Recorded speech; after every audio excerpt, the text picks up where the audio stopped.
Our next story is about the new Boys and Girls Club of the Columbia Basin. Reporter Jeff Chu has the details of what's to come. The new Boys and Girls Club of the Columbia Basin is going up fast in Moses Lake. The $3 million facility, made possible through community donations, will double the club's space. The existing club is now on 3rd Avenue downtown. But Boys and Girls Club Executive Director Brent Mayo says Moses Lake School District is allowing the club to use space next door at Port Orchard Elementary School on Paxson Drive. The current facility we're now is about a total of 5,000 square feet, including offices and some storage. This facility is 10,700 square feet. But we also like to add the roughly 9,000 square feet of the school, from the gymnasium to the computer labs, cafeteria, things like that we'll have. So really we're kind of going from about 5,000 square feet to 20,000 square feet plus about 10 to 12 acres of playfield. This gives the club a great deal of new space, and that means the club can increase the boys and girls membership. So right now downtown we see anywhere from 120 to 150 a day. We're expecting that probably pretty close to double. We'll push 250, 300 kids through here a day. The club's agreement with the school district allows Park Orchard school students to use the club's new space, which has a secure walkway connecting the school and the club. The club's exterior will match the school's architectural look. In return, during the school day, when our club is empty, except for the admin offices, they'll have access to ours, so they can come and use the activity center, the art room. We have a community room that they can do teacher conferences in there. They can do whatever. So it's a really good partnership between the two. Mayo detailed the club's new space, which has been framed by the same construction company that built the school. In this building, we're standing in what we call the Learning Center. It's where we run our homework programs. Room right here is our community center, which will be for we'll do some programming for classes in there, some of our drug and alcohol, gang awareness, some of those, but it's also our boardroom. The Mosaic Lioness group will meet in there. Some other nonprofits in the community will be have access to that.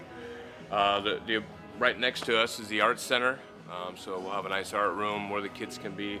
And on the backside of something new for us is the Teen Center. We'll have a standalone teen center where middle school and high school kids will have their own entrance, their own staff, their own programming. They'll have their own area.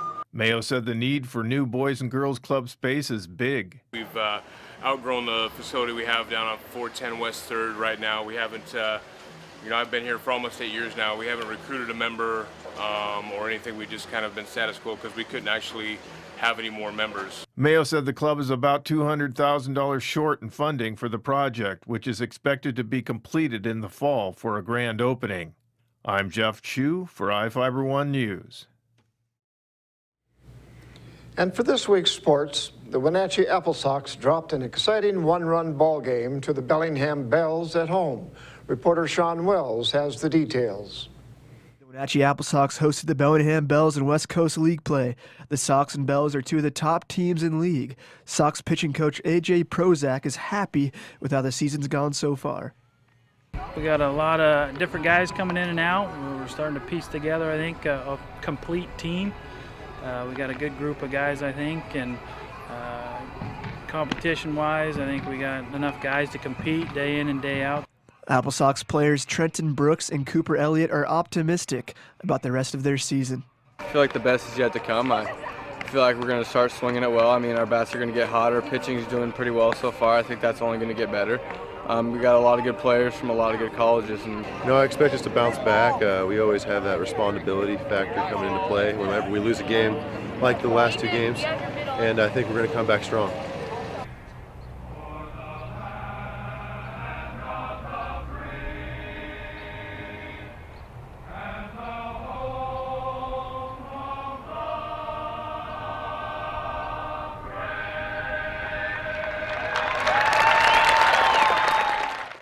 It was all pitching early as Sox starter Griffin Canyon went 6 innings of 3-hit ball, allowing 0 runs, while Bell starter Idar Urives went 7 innings of 3-hit ball, also allowing 0 runs. In the 7th inning, the bats got going as the Bells hit 3 across and hit 3 more in the top of the 8th. But the Sox mighty a comeback in the bottom frame, scoring 6 and tying the game, getting the crowd of over 3,000 in attendance at Paul Thomas Stadium fired up. But Bell's outfielder Walker Ellis would single in the winning run in the top of the ninth. Bells would beat the Sox 7-6 and sweep the 3-game series. Luckily, Sox fans had post-game fireworks to cheer them up and welcome in the fourth.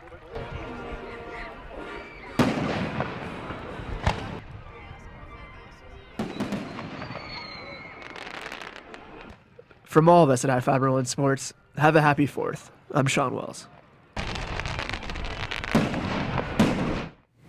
And that wraps up our weekend edition. iFIBER One News will be back on Monday at 5 p.m. with the latest news from around the Columbia Basin. Thank you for watching and have a happy 4th of July.